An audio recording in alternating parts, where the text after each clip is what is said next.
Shalom Bapak Ibu Saudara yang terkasih dalam Tuhan kita Yesus Kristus. Seri pengajaran hari ini Senin 8 Februari 2020 berjudul Tahapan Iman. Tahukah saudara bahwa yang namanya iman itu tidak statis, saudara? Iman itu dinamis, bergerak, dan bertumbuh. Maka ada yang namanya tahapan iman. Paling tidak ada 2 tahapan iman. Yang pertama yaitu pengaminan akali atau persetujuan pikiran. Iman jenis ini dimiliki oleh orang Kristen baru, yang mana sering diistilahkan dengan Kristen kanak-kanak. Mereka hanya percaya Tuhan Yesus berdasarkan keyakinan di dalam pikiran mereka, yang berupa pengetahuan tentang fakta sejarah, yaitu sejarah yang mulia Tuhan Yesus ketika ia mengenakan tubuh jasmani. Iman seperti ini belum merupakan iman tindakan dan belum bisa dikatakan iman yang benar atau iman yang menyelamatkan. Orang yang memiliki iman seperti ini bisa digambarkan dengan iman sebesar biji sesawi yang mampu memindahkan gunung, seperti tertulis dalam Matius 17 ayat 20. Demikian bunyinya, ia berkata kepada mereka, "Karena kamu kurang percaya, sebab Aku berkata kepadamu, sesungguhnya sekiranya kamu mempunyai iman sebesar biji sesawi saja, kamu dapat berkata kepada gunung ini, pindah dari tempat ini ke sana, maka gunung ini akan pindah dan takkan ada yang mustahil bagimu." Orang dengan iman seperti ini orientasinya, fokusnya masih kepada pemenuhan kebutuhan jasmani, kuasa serta mujizat Tuhan. Mereka berpikir kalau bisa mengalami pertolongan Tuhan atau mengalami mujizat, itu baru dikesankan, baru dikatakan punya iman yang benar. Padahal tidak demikian, saudara. Yang namanya mengalami atau bahkan melakukan mujizat itu tidak selalu menunjuk dan membawa kepada kedewasaan rohani.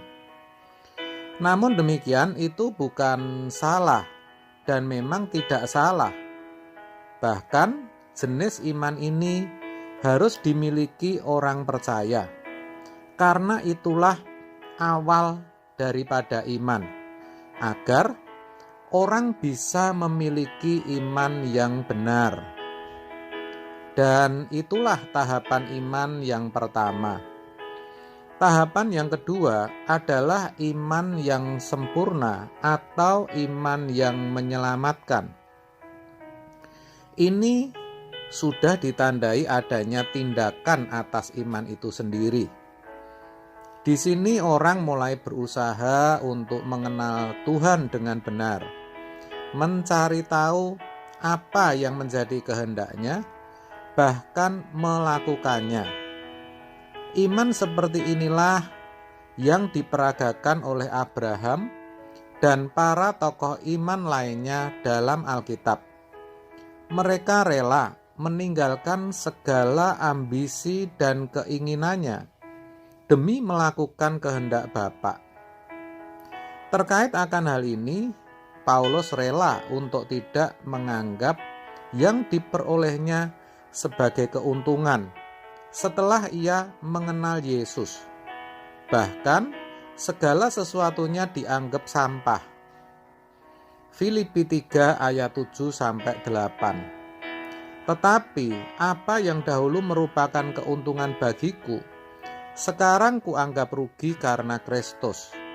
Malahan segala sesuatu kuanggap rugi karena pengenalan akan Kristus Yesus, Tuhanku, lebih mulia daripada semuanya. Oleh karena Dialah, aku telah melepaskan semuanya itu dan menganggapnya sampah, supaya aku memperoleh Kristus. Bagi Paulus, semua tidak ada artinya dan tidak ada yang lebih berarti daripada bisa mengenal Kristus. Iman seperti inilah yang harus ditumbuhkan dalam setiap diri orang percaya.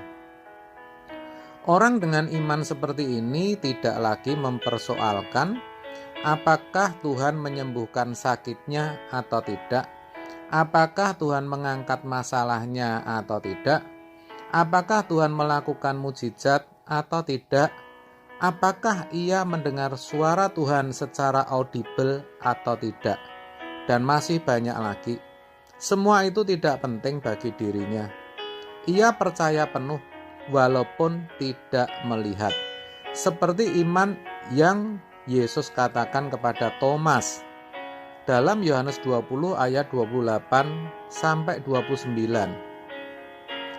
Thomas menjawab dia, "Ya Tuhanku dan Allahku." Kata Yesus kepadanya, "Karena engkau telah melihat aku, maka engkau percaya. Berbahagialah mereka yang tidak melihat namun percaya."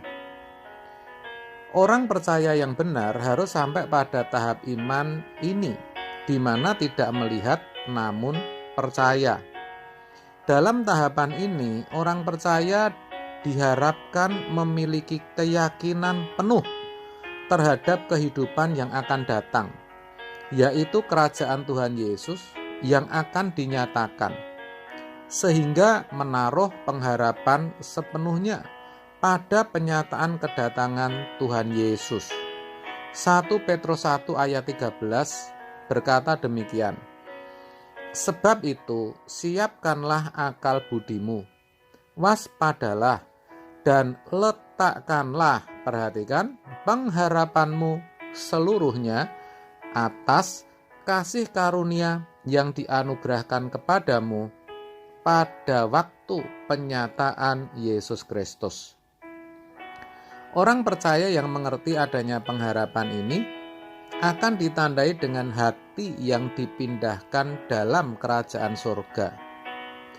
Tentu saja mereka tidak lagi terikat dengan keindahan dunia, sehingga layak menjadi anggota keluarga kerajaan surga.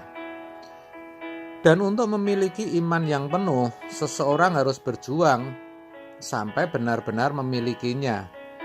Tanpa adanya perjuangan, iman yang seperti ini tidak akan datang dengan sendirinya atau secara otomatis bisa dimiliki orang percaya. Terkait akan hal itu dikatakan dalam Roma 10 ayat 17, "Jadi, iman timbul dari pendengaran dan pendengaran oleh firman Kristus." Jadi, untuk memiliki iman yang benar, yang penuh, atau yang menyelamatkan, orang harus mau terus-menerus belajar dan menggali firman Tuhan dengan benar. Karena dari situlah orang akan mengalami Tuhan dan dimuridkan oleh Tuhan sendiri. Sebab itu, dengan mengerti akan hal ini, saya berharap kita tidak cepat merasa puas dengan kekristenan kita. Jangan mudah merasa kalau sudah ke gereja dan jadi orang Kristen, sudah memiliki iman yang memadai. Belum tentu, saudara. Apalagi kalau kita perhatikan penjelasan ini. Jelas bisa disimpulkan bahwa untuk memiliki iman yang utuh, iman yang sempurna, atau iman yang menyelamatkan, itu butuh perjuangan yang akan menyita segenap hidup kita. Amin. Tuhan memberkati.